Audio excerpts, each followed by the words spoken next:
Pag kami nanadaan doon, para baga nakakapanindig ng balahibo.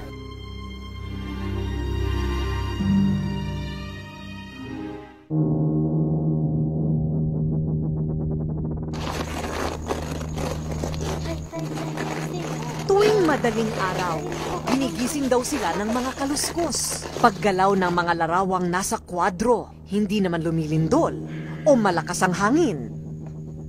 At pagbukas ng gripo, wala namang tao. Binabalot pa rin daw ng mga kwentong kababalaghan ang bayan ng Pinamalayan sa Oriental Mindoro. Sibilisado na ang lugar, pero nananatili pa rin dito ang mga istoryang nakakapanindig balahibo. Usap-usapan ng mga residente dito ang bahay na ito na pinamumugaran daw ng mga duwende, maging tikbalang at kapre. Talagang alam namin dahil pag kami nanadaan doon, para baga nakakapanindig ng balahibo. Merong nagasipol, yung nagasitsit sa iyo, wala naman tao. Sinasabi nila na kapre, merong maliliit na tao. Ang pamilya Manzo ang dating naninirahan sa bahay. Sa halos 20 taon daw nilang pagtigil sa bahay na yon, iba't ibang pagpaparamdam daw mula sa mga nilalang sa ibang dimensyon ang kanilang naranasan. Maraming nakikita doon mga kung ano-ano, sari-sari. Hindi lamang daw nagpaparamdam ang mga ito. Ilang beses rin daw silang tinakot, sinaktan. Minsan, hinabol daw ng duwende ang kanilang anak na lalaki. Ako ang harapin niyo!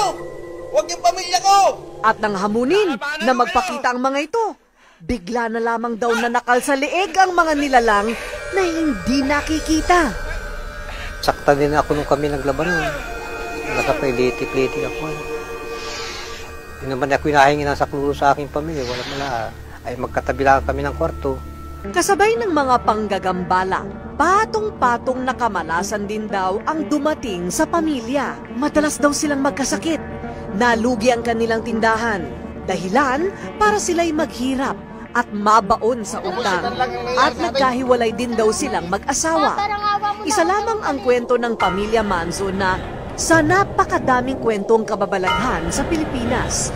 Kapag ito daw ang usapan, mga Pinoy hindi nauubusan. Ayon kay Profesor Devora, ang pagkahilig daw ng mga Pinoy sa ganitong mga kwento ay nakaugat sa paniniwala natin na ang mundo ay may dalawang dimensyon, ang nakikita at hindi nakikita. Pero noong unang panahon, kaisa natin ang kalikasan.